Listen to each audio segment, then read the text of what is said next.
হামের উপসর্গ নিয়ে আরও 10 জনের মৃত্যু, ভর্তি 974। 30 উপজেলায় টিকাদান শুরু, পাচ্ছে 6 থেকে 59 মাসের শিশুরা। অসুস্থদের খাওয়ানো হচ্ছে ভিটামিন এ।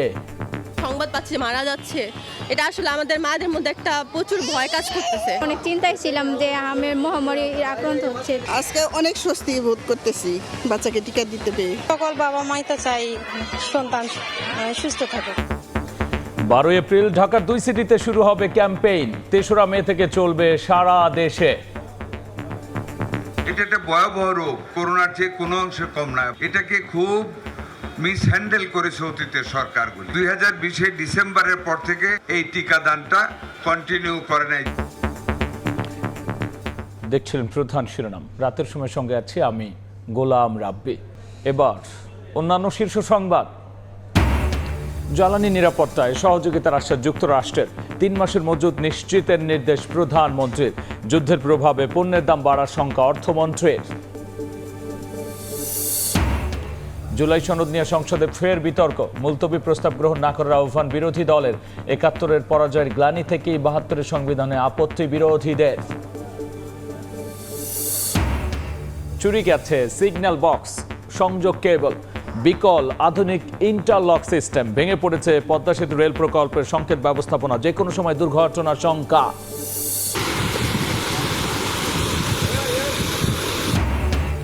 হুগলি হাওরের বাঁধ ভেঙে প্রবল বেগে ঢুকছে পানি। হবিগঞ্জে তলিয়ে গেল 300 একর ক্ষেতের কাঁচা পাকা ধান। উৎকণ্ঠায় কৃষক। সুনামগঞ্জে স্বেচ্ছাশ্রমে ফসল রক্ষার চেষ্টা।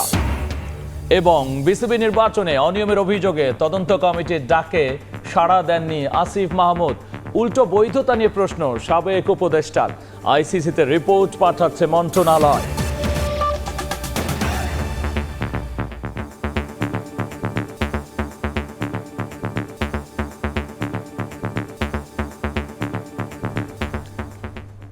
হামের উপসর্গ নিয়ে 24 ঘন্টায় আরও 10 জনের মৃত্যু হয়েছে। হাসপাতালে নতুন 974 জনকে ভর্তি করা হয়েছে।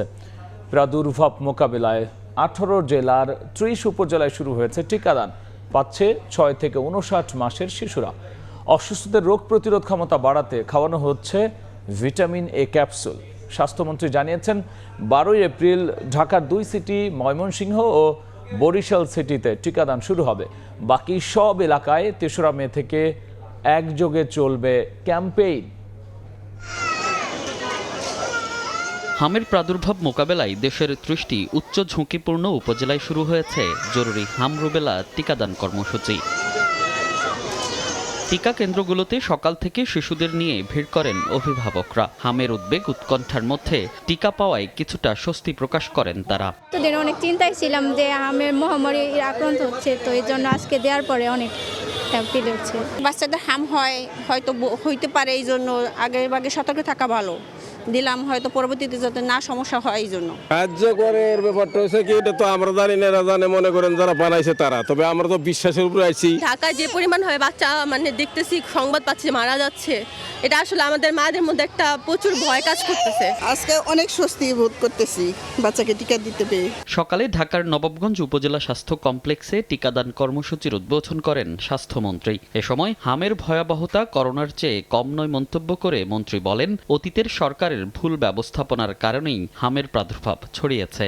মিজেলস রেভেলা, এটা একটা ভয়াবহ রোগ, করোনার চেয়ে কোনো অংশে কম না। এটাকে খুব মিসহ্যান্ডেল করেছে অতীতের সরকারগুলি। এটা কন্টিনিউয়াস একটা প্রসেস দিয়ে যাওয়াই উচিত ছিল সব সময়, কিন্তু 2020 ডিসেম্বরের পর থেকে বিগত সরকারগুলি এই টিকাদানটা কন্টিনিউ করে নাই, যেই কারণে একেবারে বজ্রপাতের মতন আমাদের উপরে সে রাতারাতি কিছুদিনের ভিতরে অনেক বেড়ে গিয়েছে। মন্ত্রী জানান, আগামী 12 এপ্রিল ঢাকার 2 সিটি, ময়মনসিংহ ও বরিশাল সিটিতে টিকা দেয়া হবে। এরপর সারা দেশে একযোগে হামের টিকাদান শুরু হবে 3রা মে থেকে। 12 এপ্রিল থেকে আমরা ঢাকা দক্ষিণ এবং উত্তর সিটি কর্পোরেশন, তার সাথে ময়মনসিংহ এবং বরিশাল জেলাকে কভার করে দেব ইনশাল্লাহ। 3রা মে থেকে বাংলাদেশের বাকি সমস্ত জেলা, সমস্ত উপজেলায় একযোগে আমরা আমাদের এই টিকাদান কর্মসূচি এবং ভিটামিন এ কর্মসূচি চালু থাকবে। চলমান জরুরি ক্যাম্পেইনে টিকা পাচ্ছে 6 মাস থেকে 59 মাসের শিশুরা। আর অসুস্থ শিশুদের খাওয়ানো হচ্ছে ভিটামিন এ ক্যাপসুল। মনির হোসাইন, সময় সংবাদ, ঢাকা। এদিকে ঢাকার বাইরে প্রথম দিনের টিকাদান কর্মসূচিতে অভিভাবকদের দীর্ঘ লাইন দেখা যায়। সরকার দ্রুত টিকাদান কার্যক্রম শুরু করায় এতে স্বস্তি প্রকাশ করেছেন তারা। চলতি বছরই হামজনিত শিশু মৃত্যু শূন্যে নামিয়ে আনার আশা সংশ্লিষ্টদের। কোলে ছোট্ট শিশু, টিকা দেওয়ার লাইনে দীর্ঘ অপেক্ষা অভিভাবকদের। সারা দেশে হামের প্রাদুর্ভাব বেড়ে যাওয়ায় বিশেষ টিকাদানের মাধ্যমে সন্তানকে সুরক্ষিত রাখার চেষ্টা অভিভাবকদের। জরুরি ভিত্তিতে টিকাদান কার্যক্রমে স্বস্তি জানিয়েছেন অভিভাবকরা। আর নির্ধারিত সময়ের মধ্যে সব শিশুকে টিকার আওতায় আনার আশা স্বাস্থ্য বিভাগের। সকল বাবা মাই তো চাই সন্তান সুস্থ থাকুক। বাচ্চাদের হলেতে যে সমস্যাগুলো হওয়ার কথা সেগুলো আর হবে না। রোববার সকাল থেকে সারা দেশে হাম রুবেলার বিশেষ টিকাদান কর্মসূচি শুরু হয়। প্রাথমিকভাবে 18 জেলার ঝুঁকিপূর্ণ 30 উপজেলায় 6 থেকে 59 মাস বয়সী শিশুদের দেওয়া হয় টিকা। আর যাদের শরীরে হামের উপসর্গ রয়েছে তাদের খাওয়ানো হয় ভিটামিন এ ক্যাপসুল। হাম প্রতিরোধে অভিভাবকদের সহযোগিতা চেয়ে উদ্বিগ্ন না হবার আহ্বান জানান প্রধানমন্ত্রীর উপদেষ্টা জিয়াউদ্দিন হায়দার। সবার মাধ্যমেই আমরা চাই এই এমার্জেন্সি যে মিজলস ভ্যাকসিন ক্যাম্পেইন যেটা এটাকে সফল করার। টিকাদান কর্মসূচিতে অংশ নিয়ে স্বাস্থ্য সচিব জানান, আপাতত কোনো ধরনের টিকার সংকট নেই। দ্রুত পদক্ষেপের কারণে টিকাদান কার্যক্রম শুরু করা সম্ভব হয় বলে জানান স্বাস্থ্য প্রতিমন্ত্রী doctor M A Mohit. UNICEF থেকে যে টিকাগুলো কিনেছি আমরা ওইটা দিয়ে আমরা এখন দ্রুত সংক্রমণ প্রতিরোধে আমরা ইউনিসেফের সহায়তায় গ্যাবি থেকে এখন টিকাগুলো সরবরাহ নিচ্ছি। আমরা কয়েকদিন পরেই Dhaka city corporation, Mymensingh city corporation, Barishal city corporation, সেই সিটি কর্পোরেশনগুলোতেও এই কর্মসূচি শুরু করব। ভার্চুয়ালি যুক্ত হয়ে কক্সবাজারে হাম রুবেলার টিকাদান কর্মসূচির উদ্বোধন করে স্বরাষ্ট্রমন্ত্রী সালাউদ্দিন আহমদ জানান, চলতি বছরে হামজনিত শিশুর মৃত্যু শূন্যে নামিয়ে আনতে বদ্ধপরিকর সরকার। 2026 সালের মধ্যে হামের প্রাদুর্ভাব সম্পূর্ণরূপে নিয়ন্ত্রণে আনতে রাজশাহী, বরিশাল, বরগুনা সহ দেশে বেড়েই চলছে হামের সংক্রমণ। রোববারও বিভিন্ন হাসপাতালে হামের উপসর্গ নিয়ে ভর্তি হয় শিশুরা। তানজিল হাসনাত, সময় সংবাদ। পাম্প থেকে তেল পেতে অপেক্ষা করতে হচ্ছে দীর্ঘ সময়। আবার যে পরিমাণ পাওয়া যাচ্ছে তা নিয়েও আছে অসন্তোষ। এদিকে সরবরাহের ঘাটতি দাবি করে বন্ধ রাখা হচ্ছে অনেক পাম্প। ঝুলছে নোটিশ, নেই তেল। রাজধানীর অনেক পাম্পে সরবরাহের ঘাটতি দাবি করে বন্ধ রেখেছে তেল বিক্রি। টকটেন ছিল যতক্ষণ আমরা সবাইকে দিছি লিমিটের মধ্যে, শেষ হয়ে গেছে, এখন গাড়ি আনতে গেছে।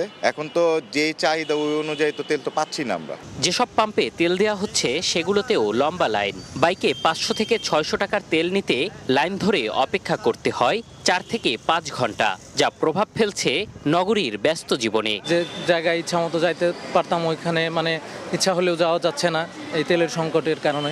আমি 2.5 ঘন্টা এখানে দাঁড়িয়েছিলাম, এতে আমার অফিসের ক্ষতি হয়েছে। যে সিরিয়ালটা এটা আমাদের জন্য খুবই কষ্টকর হয়ে গেছে আর কি, মানে অলমোস্ট 6 ঘন্টা আমরা এই লাইনে দাঁড়াইছিলাম।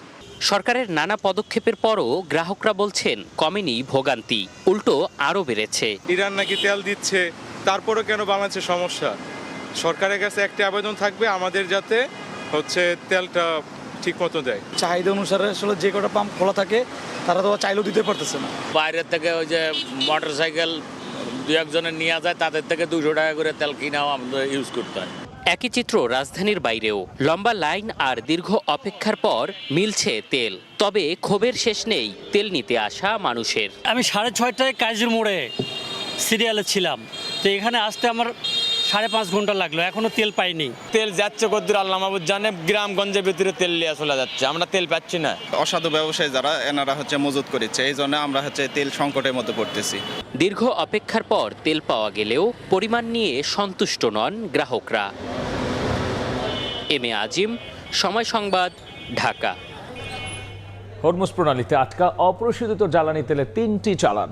ক্রুড অয়েলের অভাবে বন্ধ হওয়ার শঙ্কায় দেশের একমাত্র শোধনাগার ইস্টার্ন রিফাইনারি। তবে জ্বালানি বিভাগ বলছে এপ্রিলের মাঝামাঝি বিকল্প রুটে দেশে আসছে 1 লাখ টন অপরিশোধিত তেল। এছাড়াও পরিশোধিত তেলের সরবরাহ নিশ্চিত থাকায় সংকটের ঝুঁকি নেই। ফারুক ভাই রবিনের রিপোর্ট। দেশের একমাত্র জ্বালানি তেল পরিশোধনাগার ইস্টার্ন রিফাইনারি সৌদি আরব ও সংযুক্ত আরব আমিরাত থেকে আসা অপরিশোধিত জ্বালানি পরিশোধন করে যেখান থেকে বছরে মিলে প্রায় 15 লাখ মেট্রিক টন জ্বালানি তেল। তবে ইরান যুদ্ধের ধাক্কা এসে পড়েছে রাষ্ট্রীয় এ তেল পরিশোধনাগারে। জ্বালানি বিভাগের তথ্য মতে যুদ্ধ শুরুর পর হরমুজ প্রণালী পেরিয়ে দেশে আসতে পারেনি অপরিশোধিত তেলের কোনো জাহাজ। কৌশলগত এই জলপথে বর্তমানে আটকা 3টি চালান। ফলে কাঁচামাল সংকটে ইস্টার্ন রিফাইনারি। মার্চ মাস শেষে মজুদ নেমে এসেছে 30,000 মেট্রিক টনে। পূর্ণ সক্ষমতায় চালালে যা দিয়ে বড়জোর সপ্তাহখানেক সচল রাখা যাবে রিফাইনারি। এই মাসের সেকেন্ড উইক থেকে ইয়ারএলের কাঁচামালের একটা গ্যাপ হবে, সেটা হয়তো 10-12 দিনের জন্য গ্যাপটা হবে। জ্বালানি বিভাগ বলছে বিকল্প রুটে 18 এপ্রিল দেশে আসতে পারে 1 লাখ মেট্রিক টন অপরিশোধিত তেল। তবে জাহাজ আসার পরও গভীর সমুদ্র থেকে খালাস কার্যক্রম শেষে ইস্টার্ন রিফাইনারিতে পৌঁছাতে সময় লাগবে দিন 10। এটা আসবে তো ওই উৎস থেকে, কিন্তু ভিন্ন বন্দর ব্যবহার করে আসবে, সেজন্য হয়তো কিছুটা বাড়তি পেমেন্ট দিতে হবে, বাট ওটা আমরা চেষ্টা করছি। আমরা যদি ওই শিপটা পেয়ে যাই তখন আর অসুবিধা হবে না আর কি। বিশেষজ্ঞরা মনে করেন সাময়িকভাবে ইস্টার্ন রিফাইনারি বন্ধ হলেও সংকট এড়ানো সম্ভব। সেক্ষেত্রে ডিজেল অক্টেনের মতো পরিশোধিত তেলের আমদানি নিশ্চিত রাখতে হবে। ইস্টার্ন রিফাইনারি আমাদের শুধু 15%-এর মতো সাপ্লাই দেয়, তো ওইটা ওই সেন্সে কোনো বড় কিছু না। বাট এই অবস্থায় আমাদের ইস্টার্ন রিফাইনারিতে যতটুকুই আমরা পাই এটা খুবই ভালো। কিন্তু কথা হচ্ছে ইস্টার্ন রিফাইনারির উপরে শুধু একমাত্র আমাদের এখন ভরসা করলে চলবে না, আমাদেরকে এই যে রিফাইন প্রোডাক্টটা উপরেই চিন্তা করতে হবে, এবং রিফাইন প্রোডাক্টটা যতগুলা সোর্স থেকে আমরা আনতে পারি ওইভাবে চিন্তা করতে হবে। বিশেষজ্ঞরা বলছেন সংকটে কার্যকর করতে হবে সাশ্রয়ী নীতি। ফারুক ভিয়া, রবিন, সময় সংবাদ, ঢাকা। বিষয়টি নিয়ে বিস্তারিত আলোচনার জন্য স্টুডিওতে যুক্ত হয়েছেন সহকর্মী কামরুল হাসান সবুজ। যাচ্ছি তার কাছে। সবুজ, আমরা যে চিত্র দেখছি রিপোর্টে এবং বক্তব্য যেগুলো পাচ্ছি, সংক্ষেপে যদি একটু সার্বিক চিত্র আমাদের সামনে তুলে ধরেন। আমরা বেশ কিছুদিন ধরেই আসলে একই বিষয় নিয়ে কথা বলা হচ্ছে এবং জনজীবনে আসলে এই একই বিষয়ের বেশ ভালো প্রভাব রয়েছে। ফিলিং স্টেশনে যে দীর্ঘ লাইন, জ্বালানি তেল সংগ্রহে ভোগান্তি, এটিও কিন্তু দিন গড়ানোর সাথে সাথে বাড়ছে, যেটি চালকরা অর্থাৎ যারা তেল সংগ্রহ করতে আসছেন তারা কিন্তু সেটাই বলছেন। পাম্পের বাইরে বেশি দামে বিক্রির অভিযোগ রয়েছে, বিশেষ করে যারা ট্রাক চালাচ্ছেন অর্থাৎ ট্রাকে পণ্য আনা নেওয়া করছেন। ঢাকার বাইরে যে ফিলিং স্টেশন আছে সেখানে একই অবস্থা, যেহেতু ফিলিং স্টেশনের তেল পাওয়া যাচ্ছে না, কিন্তু বাইরে কিন্তু বেশি দামে অর্থাৎ 160 টাকা 170 টাকা লিটারে সরকার বলছে অনেক পদক্ষেপ নিচ্ছে, তাহলে পাম্পের বাইরে কিভাবে আবার বেশি দামে পাওয়া যাচ্ছে? এখন এইখানেই তো যে সরকার মাঝে মাঝেই কিন্তু বিভিন্নভাবে তেল উদ্ধার করছে, যেখানে পাম্পের বাইরে থেকে বেশি দামে বেশি পরিমাণে মজুত করা তেল রয়েছে, এবং সেখানে কিন্তু একটা মোটামুটিভাবে এক ধরনের সিন্ডিকেট গড়ে উঠেছে, যারা আসলে সেখানে গেলে নিশ্চিতভাবে কিন্তু তেল পাচ্ছেন। না হলে পণ্য পরিবহনের খরচ বেড়েছে, কিন্তু এখন পর্যন্ত জ্বালানি সংকটে পণ্য পরিবহন থেমে যায়নি, তার মানে তেল কিন্তু পাচ্ছে। তো একইভাবে এই যে বন্ধ যে ইস্টার্ন রিফাইনারি কিন্তু বন্ধ হয়ে যাওয়ার পথে রয়েছে, অর্থাৎ কিছুদিন গ্যাপ পড়ে যাবে। দৈনন্দিন জীবনে ইস্টার্ন রিফাইনারির কথা বলছেন, এটি বন্ধ হলে কি সংকটে পড়বে দেশ? এটি সংকটে আসলে যদি পরিশোধিত জ্বালানি তেল সংগ্রহ করে খুব দ্রুত গতিতে, তাহলে কিন্তু আর সেইভাবে প্রভাব পড়বে না, কারণ এটি অপরিশোধিত তেল শোধন করে। তো শোধন করার পরিশোধিত তেলের পরিমাণ যদি সরবরাহ সঠিক থাকে তাহলে সেটাতে কোনো প্রভাব পড়বে না। কিন্তু দৈনন্দিন জীবনে কিন্তু ইতিমধ্যে প্রভাব পড়েছে। দোকানপাট বন্ধ করার সময় নির্ধারণ করে দেওয়া হয়েছে, অফিস আদালতের সময় নির্ধারণ করে দেওয়া হচ্ছে, কমিয়ে নিয়ে আসা হচ্ছে। তো সার্বিকভাবে কিন্তু জনজীবনে এই প্রভাবটা পড়ছে। তো এর ভেতরে কিছু আশার কথাও আছে রাব্বি, যেটা যেমন বাংলাদেশের জ্বালানি নিরাপত্তায় যুক্তরাষ্ট্র পাশে থাকার আশ্বাস দিয়েছে। আজকে প্রধানমন্ত্রীর সঙ্গে বৈঠক করে এই আশ্বাস দিয়েছেন মার্কিন রাষ্ট্রদূত। একই সাথে কিন্তু 3 মাসের জ্বালানি নিরাপত্তায় 3 মাসের জ্বালানি তেল সংরক্ষণ করার নির্দেশনা দিয়েছেন প্রধানমন্ত্রী। তবে সব কিছু বিবেচনায় পণ্যের দাম বৃদ্ধির সংখ্যার কথাও জানিয়েছেন কিন্তু অর্থমন্ত্রী। আমরা প্রতিবেদনটি দেখে আসি। সচিবালয়ে প্রধানমন্ত্রীর সঙ্গে প্রথমবার সৌজন্য সাক্ষাৎ করলেন ঢাকায় নিযুক্ত মার্কিন রাষ্ট্রদূত ব্রেন্ট টি ক্রিস্টেনসেন। বৈঠক শেষে পররাষ্ট্রমন্ত্রী জানান, যুক্তরাষ্ট্রের সঙ্গে বাংলাদেশের কোনো গোপন চুক্তি হয়নি, সব সোর্স থেকেই সাশ্রয়ী মূল্যে জ্বালানি আমদানির চেষ্টা চলছে। আমাদের জ্বালানি সিকিউরিটির জন্য তারা সাপোর্ট করবেন সেই নিশ্চয়তা আমাদেরকে। আমরা সব রকম সোর্স থেকে কিনবো। আমরা চাইছি যে আমাদের ক্রেতারা সুলভ মূল্যে এই ডিজেল কিংবা অন্যান্য এনার্জি প্রোডাক্টগুলি পান। তো দুনিয়াতে আমরা সবচাইতে সাশ্রয়ী যে সমস্ত সোর্স, সেটা ভারত হোক, সেটা মধ্যপ্রাচ্য হোক, সেটা যুক্তরাষ্ট্র হোক, আমরা সব জায়গাতেই চেষ্টা করছি। এদিকে জ্বালানি প্রতিমন্ত্রী জানান 3 মাসের চাহিদা মেটানোর মতো জ্বালানি তেল সংরক্ষণের নির্দেশ দিয়েছেন প্রধানমন্ত্রী। ব্যবসায়ীদের আবেদনের প্রেক্ষিতে শপিং মল, দোকানপাট সন্ধ্যা 6টার পরিবর্তে 7টায় বন্ধের সিদ্ধান্ত নেওয়া হয়েছে। প্রায় 3 মাসের মতো অকটেন এবং পেট্রোলের আমরা যেটা চাহিদা সেটা আমরা সংরক্ষণ করতে সক্ষম হয়েছি। যেটা শেষ হয়ে যাবে সেটার জন্য পূরণ করা যায়, সেটার জন্য আমরা পাইপলাইনে রয়েছে। দোকান মালিক সমিতির তাদের আবেদন, তাদের অনুরোধ বিবেচনায় সরকার প্রধান, আমাদের মাননীয় প্রধানমন্ত্রী সন্ধ্যা 7টা পর্যন্ত এখন বিপণী বিতান খোলবার সময় পুনর্নির্ধারণ করেছেন। এদিকে এলডিসি উত্তরণ বিষয়ক সভা শেষে অর্থমন্ত্রী জানান, মধ্যপ্রাচ্য সংঘাতে জ্বালানি সংকটে সরবরাহ ব্যবস্থাপনায় চাপ পড়ায় পণ্যের দাম বৃদ্ধির শঙ্কা রয়েছে। দেশের সামগ্রিক অর্থনৈতিক পরিস্থিতি বিবেচনায় এ মুহূর্তে বাংলাদেশের এলডিসি উত্তরণ সম্ভব নয়। বাংলাদেশের অর্থনীতি যে অবস্থায় এই সরকার পেয়েছে, এখানে আমরা ফায়ার ফাইটিং করতেছি। প্রত্যেকটা এই ইকোনমিকে সেলভেজ করার যুদ্ধ চলছে এখন। শুধু জ্বালানি সংকট না, সমস্ত কমোডিটি, খাদ্যদ্রব্য, পণ্য সবকিছু প্রভাব পাবে। টোটাল সাপ্লাই চেইন ক্ষতিগ্রস্ত হচ্ছে। প্রসূন আশিস, সময় সংবাদ, ঢাকা। সেক্ষেত্রে সবুজ উদ্যোগগুলোর কথা শুনছিলাম, একসাথে যদি বলেন। আমরা যেটা খুব আশ্বস্ত করার যে বিষয়টি, আসলে যুক্তরাষ্ট্র বাংলাদেশের পাশে থাকতে চায় জ্বালানি নিরাপত্তা। এখানে বিশেষ দ্বিপাক্ষিক চুক্তি কিংবা সম্পর্কের বিষয় হোক, আমরা কিছুদিন ধরে জানছিলাম যে রাশিয়া থেকে তেল সংগ্রহের ব্যাপারে যুক্তরাষ্ট্রের অনুমোদন লাগবে কিংবা অনুমতি লাগবে কিংবা সহায়তা লাগবে। সেই জায়গায় যদি যুক্তরাষ্ট্র পাশে থাকার আশ্বাস দিয়েছে, সেটা একটি বড় একটা বিষয় হয়ে যাবে জ্বালানি নিরাপত্তার ক্ষেত্রে।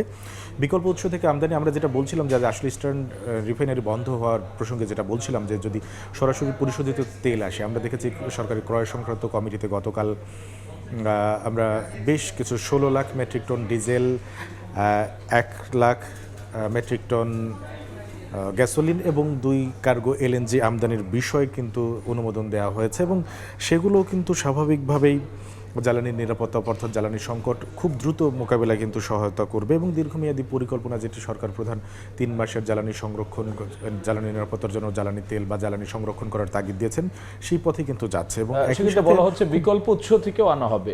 এটি কি আসলে এখনো সার্চ করা শুরু হয়েছে? হ্যাঁ, আমরা যেটা দেখছি যে ক্রয় সংক্রান্ত কমিটি কিংবা বিভিন্নভাবে যে অনুমোদনগুলো দেওয়া হচ্ছে, তাতে কিন্তু মোটামুটিভাবে দেখা যাচ্ছে বিভিন্ন উৎস থেকে দেখা হচ্ছে কিংবা সংগ্রহের প্রক্রিয়া শুরু হয়েছে। এবং সেক্ষেত্রে কি যে হরমুজ প্রণালীর যে রুটটা, সেই রুট যেন ব্যবহার না করা হয় সেভাবে আনা হবে? ঠিক সেভাবে আনার পরিকল্পনা নেওয়া হচ্ছে। আবার একইভাবে কিন্তু হরমুজ প্রণালী দিয়ে বাংলাদেশের জাহাজ আসার আটকাচ্ছে না, সেটিও কিন্তু একটি স্বস্তির জায়গা আছে।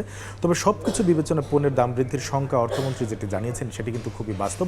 বিশ্বের বিভিন্ন দেশে অলরেডি বেড়ে গেছে। বাংলাদেশে এই প্রভাবটা আসলে কতদিন পর্যন্ত নিয়ন্ত্রণে রাখা যাবে, সেটি এখন প্রশ্ন হয়ে দাঁড়িয়েছে। সবুজ, অসংখ্য ধন্যবাদ আলোচনায় যুক্ত হওয়ার জন্য। ধন্যবাদ রাব্বি। জ্বালানি পরিস্থিতি সংকট উত্তরণে সরকার এবং দেশের যে উদ্যোগ, সেই তার বিস্তারিত নিয়ে আলোচনার জন্য স্টুডিওতে যুক্ত হয়েছিলেন সহকর্মী কামরুল হাসান সবুজ। যাচ্ছে হাতে থাকা অন্য খবরে। জুলাই জাতীয় সনদ বাস্তবায়ন পদ্ধতি নিয়ে মুলতবি প্রস্তাবের ওপর আলোচনায় আবার উত্তপ্ত সংসদ। প্রস্তাব গ্রহণ না করার আহ্বান জানিয়ে বিরোধী দলের অভিযোগ, সংস্কারের ম্যান্ডেট থাকলেও সংশোধনের নামে কালক্ষেপণের চেষ্টা করছে সরকার।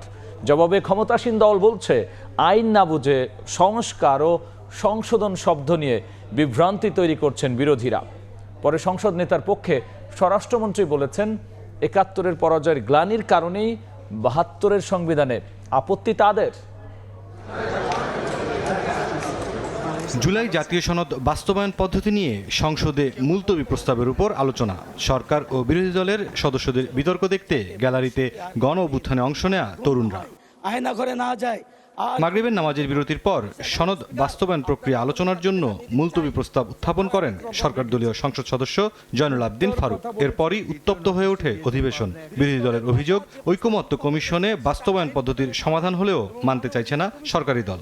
জুলাই সনদ কিভাবে বাস্তবায়ন করা হবে সেটা নিয়ে সেই ঐকমত্য কমিশনে আলোচনা সমাপ্ত হয়েছে। সেই আলোচনার ফলাফল আজকে বিএনপি মানতে চায় না। এই কারণে আজকে বিএনপি ব্যাক স্পেসে তারা পেছনের দিকে তারা ফিরে যেতে চায়। মাননীয় স্পিকার, এখানে আগে বলেছিলেন একজন সংসদ সদস্য যে আমরা সংবিধান ছুঁড়ে ফেলার কথা বলেছি। এই মহান সংসদকে সাক্ষী রেখে বলছি, আমাদের কেউ কখনো এই কথা বলে নাই। আমরা এই সংবিধানের পরিবর্তন চেয়েছি। সরকারি দলের পাল্টা অভিযোগ, 24-এর গণঅভ্যুত্থানের টেন্ডার নিজেদের বলে প্রমাণের চেষ্টার পাশাপাশি সরকারকে জুলাইয়ের বিরুদ্ধে দাঁড় করাতে চাইছে বিরোধী দল। আমরা তো চাচ্ছি যে যেই জুলাই সনদের জিনিসগুলি আসে সেগুলি পার্লামেন্টে সেগুলি কনস্টিটিউশনের মধ্যে আসবে এবং কনস্টিটিউশনের রীতিনীতি মেনেই আসবে। এর বাইরে তো আমরা কিছু যাচ্ছি না। তো আমার মনে হচ্ছে এখানে প্লেইং উইথ ওয়ার্ডস করা হচ্ছে এবং জাতিকে বিভ্রান্ত করা হচ্ছে এবং ঠিক আগেও যা বলেছি, আমাদেরকে জুলাইয়ের বিরুদ্ধে দাঁড়ানোর পায়তারা করা হচ্ছে। জুলাই আগস্ট আমাদের মাথার মণি, যারা আন্দোলন সংগ্রাম করেছে, আমাদেরও আত্মত্যাগ কম নয় সেদিন। তাই আমরা মনে করি আমাদেরকে বিভ্রান্ত করবেন না। বাস্তবায়ন প্রক্রিয়া সনদেই আছে উল্লেখ করে আইনমন্ত্রী বলেন, আইনের সঠিক ব্যাখ্যা দিচ্ছে না বিরোধী দল। কোন জায়গায় কোন ব্যাখ্যাটা ফিট করবে সেটা এক্সপ্লেন করতে পারেনি মাননীয় স্পিকার। জুলাই জাতীয় সনদ 2025-এর বাস্তবায়ন কিভাবে পদ্ধতিতে হবে সেটা জুলাই জাতীয় সনদেই ব্যাখ্যা করা আছে মাননীয় স্পিকার। সংসদ নেতার পক্ষে স্বরাষ্ট্রমন্ত্রী জানান, 71-এর পরাজয়ের গ্লানির কারণেই 72 সংবিধান চায় না বিরোধী দল। অনেকে প্রস্তাব করেছিলেন সংবিধানের প্রস্তাবনায় যে 71 এবং 24-কে বরাবর করে আমরা প্রস্তাবনায় নিয়ে আসি। মাননীয় স্পিকার, বাংলাদেশের জনগণের এদেশের সর্বশ্রেষ্ঠ অর্জন হচ্ছে বাংলাদেশের স্বাধীনতা। 71-এর সাথে আর কোনো কিছুর তুলনা চলে না। আমরা 24-এর জুলাই জাতীয় সনদ এবং জুলাই ঘোষণাপত্রের এসেন্সকে আমরা সংবিধানে ধারণ করার জন্য অঙ্গীকার করেছি, করব। এখন 71 এবং 72-এর সংবিধান কেন ভালো লাগে না আমরা বুঝিতে পারি। স্পিকার, 71 এই দেশের স্বাধীনতার ঘোষণা, স্বাধীনতা যুদ্ধ, মুক্তিযুদ্ধ, বিজয় অর্জন, শহীদ রাষ্ট্রপতি জিয়া, সবই এক কাতারে গাথা। এদেশের মানুষের সর্বশ্রেষ্ঠ অর্জন, বিজয় গাথা। কারো কারো জন্য হতে পারে এটা পরাজয়ের গ্লানি। এদিন সরকারি চাকরি সংশোধন ও নিয়োগে সর্বোচ্চ বয়সসীমা 32 বছর রাখা সংক্রান্ত দুটি বিল পাশ হয়। হ্যাঁ জয়যুক্ত হয়েছে, হ্যাঁ জয়যুক্ত হয়েছে, হ্যাঁ জয়যুক্ত হয়েছে। মুরসালিন হক জুনায়েদ, সময় সংবাদ, ঢাকা। এদিকে জাতীয় সংসদে ফের সাউন্ড সিস্টেমে বিভ্রাট। আসরের নামাজের বিরতি শেষে অধিবেশন শুরুর পরে বিভ্রাটের কারণে মুলতবি করতে হয় অধিবেশন। শব্দযন্ত্র ঠিক করতে এবং মাগরিবের জন্য সংসদ অধিবেশন 40 মিনিটের বিরতি দেন স্পিকার হাফিজউদ্দিন আহমদ। পরে অধিবেশন স্পিকার বলেন, 5 আগস্ট বিক্ষুব্ধ জনতা সংসদের ভেতরের জিনিসপত্র তছনছ করা ও সাউন্ড বিভ্রাটের একটি কারণ। ফ্যাসিবাদের আমলে দায়সারাভাবে স্থাপন করা মাইকের ওয়ারেন্টি সংক্রান্ত কাগজপত্র খুঁজে পাওয়া যাচ্ছে না। যোগাযোগ করা হলেও মেরামতে সংশ্লিষ্ট মার্কিন কোম্পানির আগ্রহ নেই বলে জানান স্পিকার।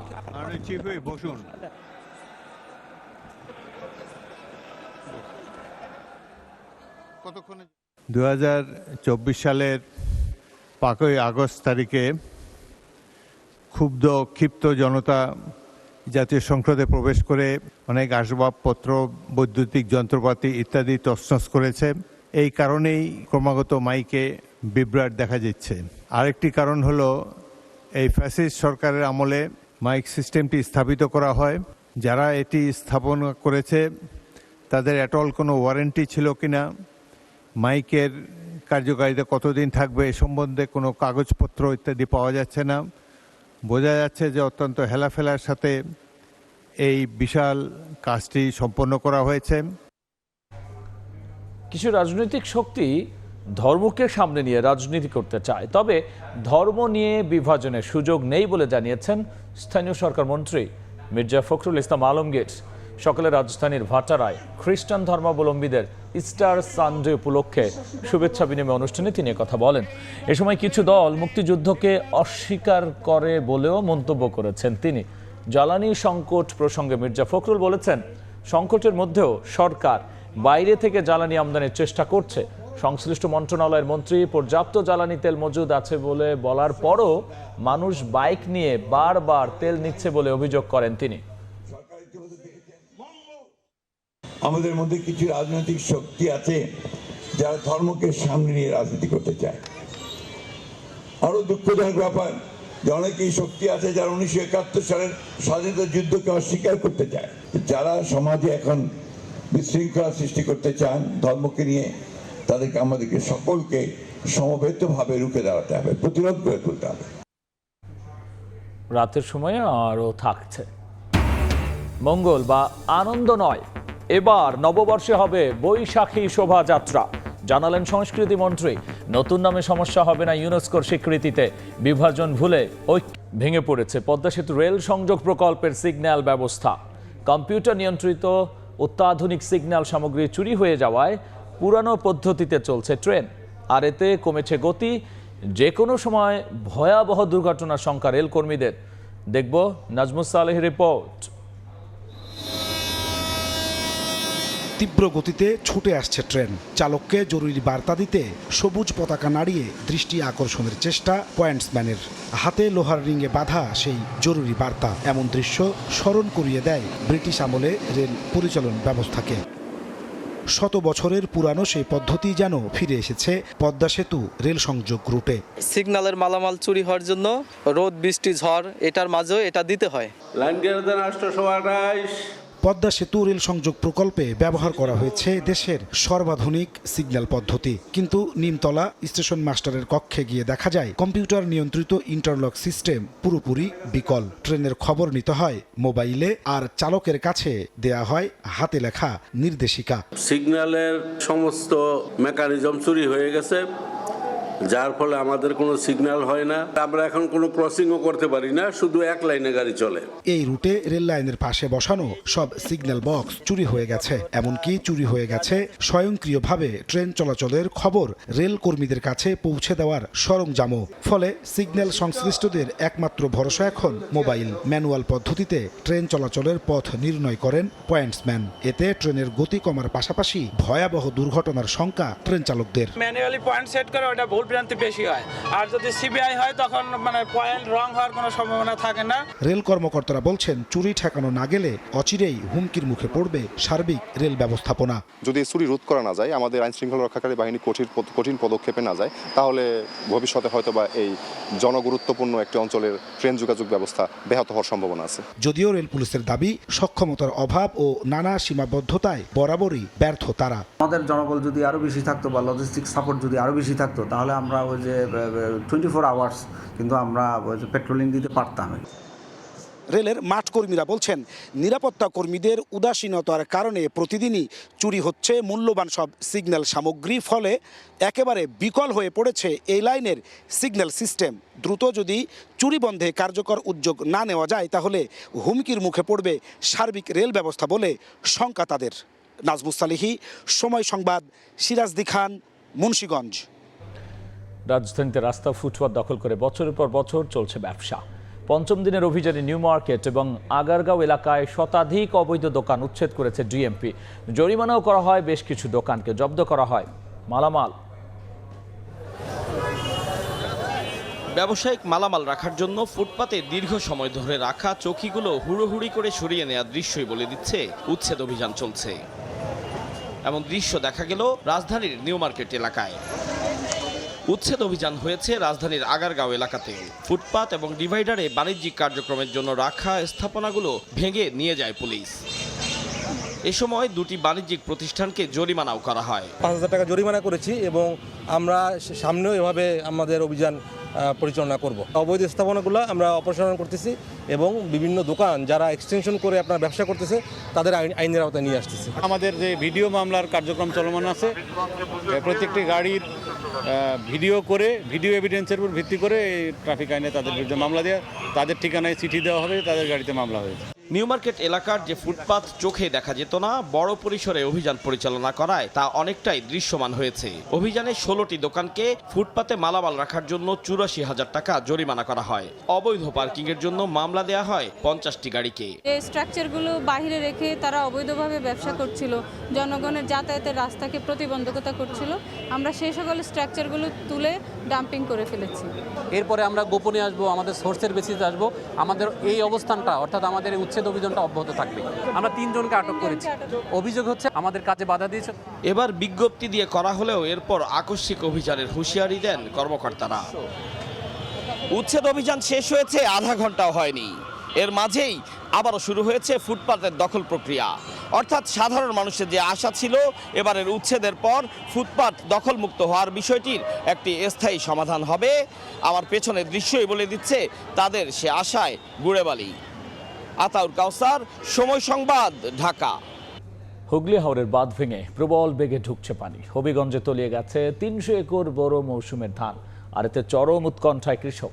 এদিকে সুনামগঞ্জে স্বেচ্ছাশ্রমে ফসল রক্ষা বাঁধ মেরামত করছেন গ্রামবাসী।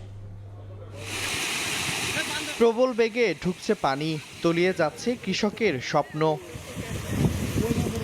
কয়েকদিনের টানা বৃষ্টিতে হাওরের পানি অস্বাভাবিক বৃদ্ধি পায়। রোববার দুপুরে পানির প্রচণ্ড চাপে হবিগঞ্জের বানিয়াচং উপজেলার হুগলি হাওরের বাঁধ ভেঙে যায়। এতে অন্তত ৩০০ একর বোরো ধান পানিতে তলিয়ে গেছে। অল্প সময়ের মধ্যেই বিস্তীর্ণ এলাকার আধা পাকা বোরো ফসল তলিয়ে যাওয়ায় চরম উদ্বেগ উৎকণ্ঠায় কৃষক। করে একটা আতাও নাই, ঘন্টা বাইরে গেলে আর 15 দিন থাকলে মনে করেন যে কিছু সাইলে ফাইট বললে, আর অথচ কাটটা কিছু না কিছু মানুষে চলতে পারলে। এখন তো চলার মতো না, গরু খাওয়ার মতো না। মানুষ চলে যেমন গরু বলে আমরা অনেক কষ্টে আছে। বন্যা তো অনেক ক্ষতি করে লেছে, দেখেন না পানি আস্তা জমিন যা আছে জনগণের সবটা নিচে গা, গরু বাছুর ফালবার কি নয়া নাই। এদিকে সুনামগঞ্জে ডাকুয়ার হাওরে জলাবদ্ধতায় হুমকিতে পড়ে কৃষকদের ফসল। পানি নিষ্কাশনে ভাটিতে থাকা মোহনপুর ডাকুয়ার হাওরের বাঁধ কেটে দেয়ায় 420 হেক্টর জমির ফসল হুমকিতে পড়ে। এ ঘটনায় শনিবার দুপুরে গ্রামবাসীদের দুপক্ষের সংঘর্ষ হয়। এতে উভয় পক্ষের অন্তত 20 জন আহত হন। পরে 144 ধারা জারি করে প্রশাসন। হাওরের ফসল রক্ষা বাঁধ মেরামত করছেন স্থানীয়রা। মেরুন আহমেদ, সময় সংবাদ। রাতের সময় আরও থাকছে। হরমুজ খুলতে ট্রাম্পের আলটিমেটাম প্রত্যাখ্যান তেহরানের। পরিস্থিতি জটিল করলে নরক যন্ত্রণার হুঁশিয়ারি IRGCর। কেরানীগঞ্জে লাইটার কারখানায় আগুনে নিহত 6 জনের মধ্যে এক নারীর পরিচয় মিলেছে। বাকিদের পরিচয় শনাক্তের চেষ্টা চলছে। প্রায় 29 ঘন্টা পর উদ্ধার অভিযান শেষ করেছে ফায়ার সার্ভিস। 15 বছরের রিয়া ও 11 বছরের মিতু কেরানীগঞ্জের কদমতলীতে পুড়ে যাওয়া লাইটার কারখানা থেকে বেঁচে ফেরা 2 বোন।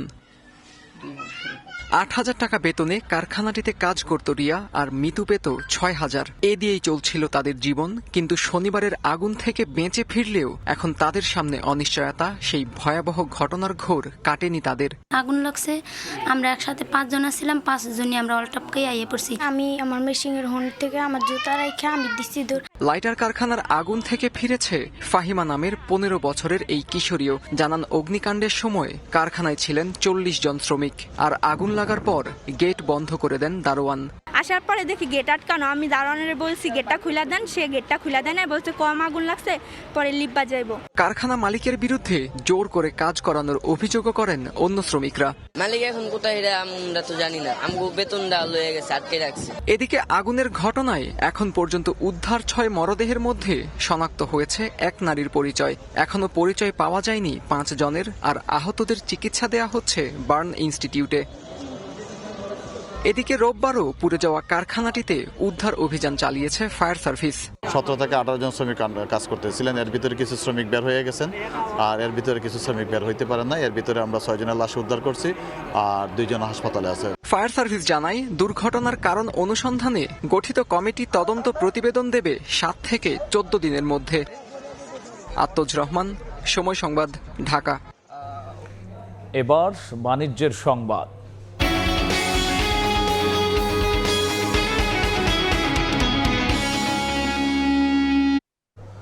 রিজার্ভ ইতিবাচক থাকা জ্বালানি কেনার চাপ সামলাতে আগামী জুনের মধ্যে IMF এর কাছ থেকে বাড়তি $2 বিলিয়ন ঋণ পাওয়ার আশা করছে কেন্দ্রীয় ব্যাংক। এদিকে জ্বালানি ব্যবহারে ব্যাংক কর্মকর্তাদের আরও সাশ্রয়ী হওয়ার আহ্বান জানিয়েছেন গভর্নর। জ্বালানি সাশ্রয়ে কর্মঘণ্টা কমিয়েছে ব্যাংক, ফলে রোববার সকালেই ব্যাংকে চাপ বাড়ে গ্রাহকদের। সরকারের ঘোষণা অনুযায়ী ব্যাংক পরিচালনায় জ্বালানি সাশ্রয়ী হওয়ার পাশাপাশি ব্যক্তি পর্যায়ে কৃচ্ছ্রতা সাধনের আহ্বান বাংলাদেশ ব্যাংকের গভর্নরের। জানা যায়, খরচ কমাতে সরকারের নতুন বাড়িতেও আপাতত উঠছেন না গভর্নর। কর্মকর্তাদের, কর্মচারীদের এবং যারা আছে সবাইকে উৎসাহিত করছি তারা ব্যক্তিগত গাড়ি ব্যবহার না করে যাতে পাবলিক ট্রান্সপোর্ট ব্যবহার করা হয়। ইভেন গভর্নর মহোদয় নিজেই এটা প্র্যাকটিস করছেন। ওনার 2টো গাড়ির মধ্যে উনি বর্তমানে একটা গাড়ি ব্যবহার করছেন। ইভেন ওনার যে গুলশানের বাড়িটা আছে, গুলশানে এখনও উনি উঠেননি।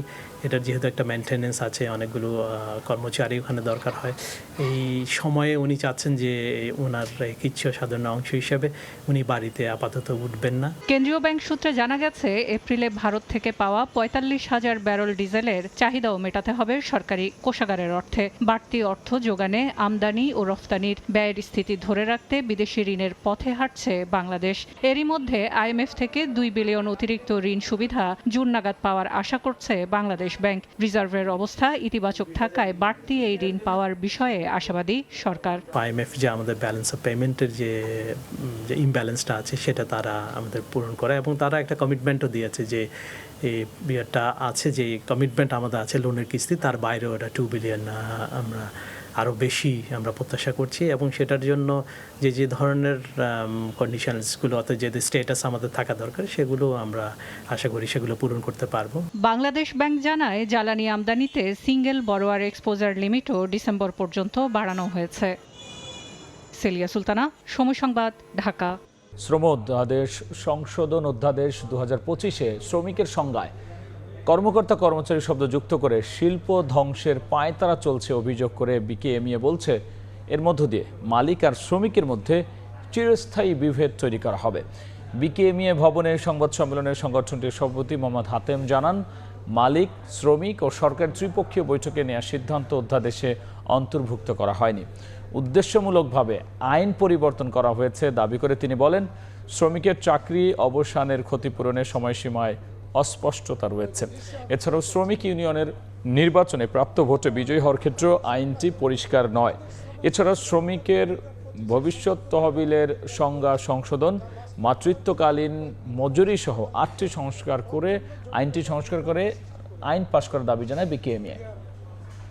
অ্যামেন্ডমেন্টে যে বিভ্রান্তিটা তৈরি করলেন সেটা হলো ওই যে কারণিক কাজে নিয়োজিত কোনো ব্যক্তির জায়গায় ওনারা ঢুকেই দিলেন কর্মচারী বা কর্মকর্তা যে হিসেবে যে নামেই অভিহিত হোক না কেন, এই যে কর্মকর্তা কর্মচারী শব্দ দুইটা এটা ঢুকানোর কোনো প্রয়োজন ছিল না। এইটা ঢুকেই দিয়ে একটা বিভ্রান্তি তৈরি করা হয়েছে। এই বিভ্রান্তি নিয়ে দেখা যাবে সারা বছরই আমাদেরকে এই ক্যাসাল মিটাইতে গিয়ে, আমার ব্যবসা বাণিজ্য খামাইতে এই ক্যাসাল মিটাইতে হবে। তার মানে আমাকে শান্তিতে ব্যবসা করতে দেওয়া হবে না, এইটা হলো তাদের উদ্দেশ্য যারা এটা করেছে। আনন্দ বা মঙ্গল নামে নয়, এবার বাংলা বর্ষবরণে বৈশাখী শোভাযাত্রা হবে। বিভাজন বিতর্ক এড়াতে এমন সিদ্ধান্ত নেওয়া হয়েছে বলে জানিয়েছেন সংস্কৃতি মন্ত্রী। বাংলা নববর্ষ মানে রং, উৎসব আর মানুষের মিলন মেলা। দল বেঁধে বৈশাখী মেলায় আনন্দ উপভোগের চিরাচরিত চিত্র। বাংলা বর্ষবরণ উদযাপনের মূল আয়োজন শোভাযাত্রা। তবে শোভাযাত্রার নামকরণ ঘিরে তৈরি হয়েছে বিতর্ক, বিভাজন। এমন প্রেক্ষাপটে রোববার সচিবালয়ে সংবাদ সম্মেলনে সংস্কৃতি মন্ত্রী বলেন, শোভাযাত্রার নাম নিয়ে জনগণের মধ্যে কোনো বিভাজন বা বিতর্ক চায় না সরকার। বৈচিত্র্যের মাধ্যমে জনগণের ঐক্য দেখতে চায়। এর জন্যই এখন থেকে বাংলা বর্ষবরণ উদযাপনের শোভাযাত্রা মঙ্গল বা আনন্দ শোভাযাত্রা নয়, উদযাপিত হবে বৈশাখী শোভাযাত্রা নামে। এই নামে শোভাযাত্রা হলেও ইউনেস্কোর দেয়া স্বীকৃতি নিয়ে কোনো সমস্যা হবে না বলে জানান সংস্কৃতি মন্ত্রী। সমস্ত সংস্কৃতির এখানে প্রদর্শন থাকবে, যার যার মতো যার যার অঞ্চলের ঢোল বাদ্য পোশাক আশাক নিয়ে আমাদের একটা আনন্দঘন শোভাযাত্রা হবে। এই শোভাযাত্রার নাম হবে বৈশাখী শোভাযাত্রা। শোভাযাত্রার নামে ইউনেস্কো কোনো স্বীকৃতি দেয়নি, দেশে বৈশাখী উৎসবের উপরে। শোভাযাত্রার নিরাপত্তা নিশ্চিতে সরকারের পাশাপাশি ঢাকা বিশ্ববিদ্যালয় কর্তৃপক্ষ প্রয়োজনীয় পদক্ষেপ নেবে বলেও জানান নিতাই রায়চৌধুরী। আমরা ঢাকা বিশ্ববিদ্যালয়কে স্পেশালি রিকোয়েস্ট করা হয়েছে, তার উপর থেকে যে র্যালি স্টার্ট হবে সেখানেও আপনাদের থাকবে। সেখানে আমাদের ছাত্র সংগঠনের লোকজন থাকবে, ছাত্ররা থাকবে, পুলিশ তার দায়িত্ব পালন করবে, আমরাও আমাদের দায়িত্ব রাখতে হবে। জুলাই স্মৃতি জাদুঘরের কাজ প্রায় শেষের দিকে। খুব শিগগিরই এই জাদুঘর উন্মুক্ত করে দেওয়া হবে বলেও জানান মন্ত্রী। মানুষের মাঝে অনৈক্য, সংঘাত। শুভ খান, সময় সংবাদ, ঢাকা। নানা আনুষ্ঠানিকতায় পালিত হচ্ছে খ্রিস্টান ধর্মাবলম্বীদের অন্যতম প্রধান ধর্মীয় উৎসব ইস্টার সানডে। এই দিনে যিশু খ্রিস্টের পুনরুত্থানকে স্মরণ করেন খ্রিস্ট ধর্মাবলম্বীরা। খ্রিস্টান ধর্মাবলম্বীদের অন্যতম গুরুত্বপূর্ণ ধর্মীয় উৎসব ইস্টার সানডে। যীশুখ্রিস্টের পুনরুত্থানের এই দিনটিতে বিশ্বজুড়ে পালিত হয় নানা আচার অনুষ্ঠান। বাংলাদেশেও দিনটি ঘিরে থাকে নানা আয়োজন। ভোরের আলো ফুটতেই দেশের বিভিন্ন গির্জায় শুরু হয় বিশেষ প্রার্থনা। পরিবার পরিজন নিয়ে জড়ো হন বিভিন্ন এলাকার খ্রিস্টান সম্প্রদায়ের মানুষ। যীশুখ্রিস্টের পুনরুত্থান স্মরণে প্রার্থনা করেন শান্তি, ক্ষমা ও মানবতার জন্য। এই দিনে আমরা সব খ্রিস্ট ভক্তরা চার্চে আসি। আমাদের চার্চে এখানে আমাদের জন্য মিশা হয়, যেটাকে বলে, সেখানে অনেক প্রার্থনা করি আমরা। তিনি পুনরুত্থান করে প্রত্যেককে একটা যে পাপ ছিল, পাপ থেকে মুক্তি দিচ্ছেন। সকালে আমরা সবাই খ্রিস্ট জায়গায় অংশগ্রহণ করি। এখন বাসায় যাব, বাবা মার সাথে আনন্দ করব।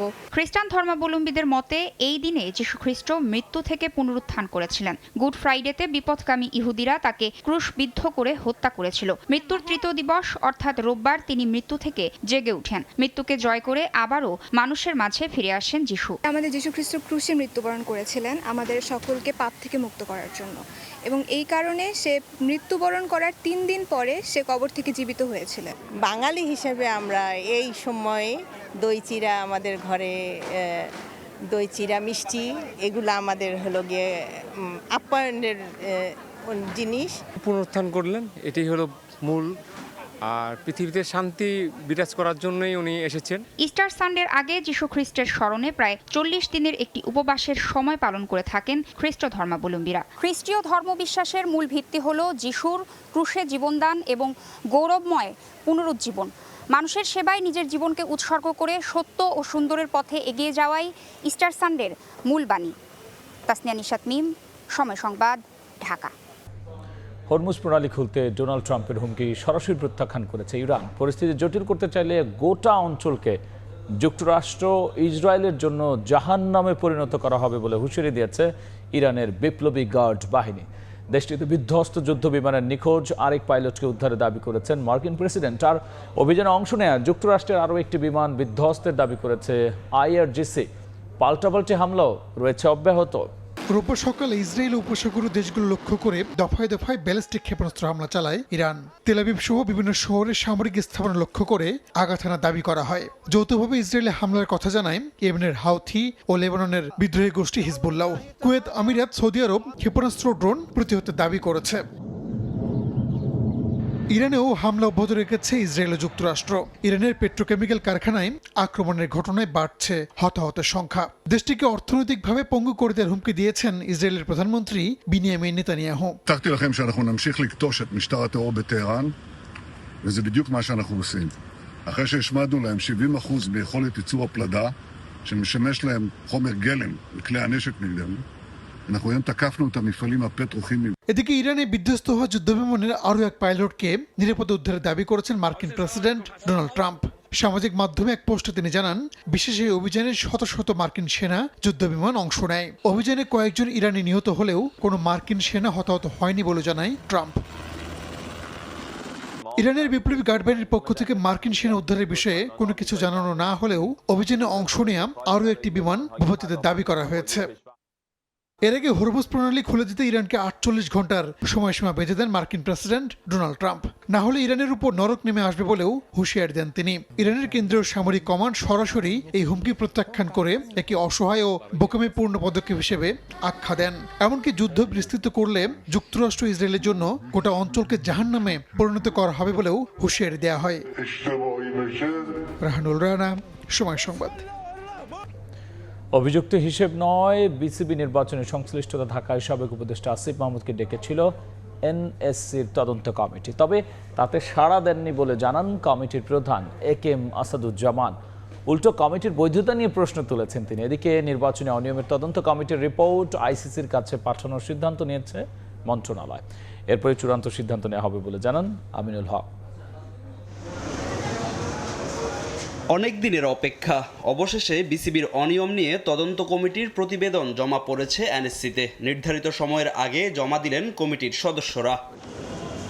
বিসিবি নির্বাচনের সবচেয়ে আলোচিত নাম সাবেক ক্রীড়া উপদেষ্টা আসিফ মাহমুদ। ক্লাব সংক্রান্ত জটিলতা কিংবা জেলা ও বিভাগীয় কাউন্সিলর নির্বাচন, ক্ষমতার অপব্যবহার করে অভিযোগ আছে প্রভাব বিস্তারের। নির্বাচনের সঙ্গে সংশ্লিষ্ট থাকায় তার বক্তব্য শুনতে চেয়েছিল তদন্ত কমিটি, কিন্তু তাদের ডাকে সাড়া দেননি তিনি। ওনার কোনো বক্তব্য শোনার জন্য উনি কিছু বলতে চান কিনা সেই জন্য, অ্যাকুজ করার জন্য না। আমরা কিন্তু জুডিশিয়াল ইনকোয়ারি বসি নাই, ওনাকে সময় দিয়ে ডাকা হয়েছিল, উনি আমাদের কাছে আসেন নাই। এদিকে স্বাধীন তদন্ত কমিটির রিপোর্ট আমলে নিয়েছে যুব ও ক্রীড়া প্রতিমন্ত্রী আমিনুল হক। সঙ্গে সঙ্গে বিসিবি নির্বাচনের তদন্ত রিপোর্ট নিয়ে আন্তঃমন্ত্রণালয়ের বৈঠক ডাকেন তিনি, যেখানে সিদ্ধান্ত আসে তদন্ত রিপোর্ট আইসিসিতে পাঠানোর। এরপরেই বোর্ডের বিষয়ে চূড়ান্ত সিদ্ধান্ত নেওয়া হবে বলে জানান প্রতিমন্ত্রী। তদন্ত কমিটি এসে তদন্ত প্রতিবেদন তারা দিয়ে গেছে এবং আমরা দেওয়ার পরে তাৎক্ষণিকভাবে এখানে আন্তঃমন্ত্রণালয়ের একটি মিটিং ডেকেছিলাম আমি, এবং সেই মিটিংয়ে আমরা আলাপ আলোচনা করেছি এবং আমরা আমাদের যে আইসিসি রয়েছে সেই আইসিসিকে তদন্ত রিপোর্টটি অবগত করার পরে আমরা পরবর্তী সিদ্ধান্ত গ্রহণ করব। গেল বছর অক্টোবরে নির্বাচনে জয়ী হওয়ার পর বোর্ড গঠন করেন বর্তমান সভাপতি আমিনুল ইসলাম বুলবুল। তবে এখন পর্যন্ত 7 পরিচালক তার বোর্ড থেকে পদত্যাগ করেছেন। ফাহিম ইসলাম, সময় সংবাদ, ঢাকা। এ পর্যায়ে শীর্ষ সংবাদ জানিয়ে দিচ্ছি আরও একবার। হামের উপসর্গ নিয়ে আরও 10 জনের মৃত্যু, হাসপাতালে ভর্তি 974। 30 উপজেলায় টিকাদান শুরু, পাচ্ছে 6 থেকে 59 মাসের শিশুরা। 3রা মে থেকে চলবে সারা দেশে।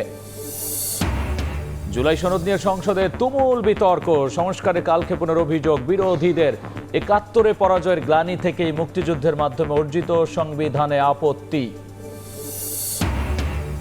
এবং জ্বালানি নিরাপত্তায় সহযোগিতার আশ্বাস যুক্তরাষ্ট্রে। 3 মাসের মজুদ নিশ্চিতের নির্দেশ প্রধানমন্ত্রীর। যুদ্ধের প্রভাবে পণ্যের দাম বাড়ার শঙ্কা অর্থমন্ত্রীর। এই ছিল রাতের সময়, এরপর দেখবেন সম্পাদকীয়। সঙ্গেই থাকুন সময়।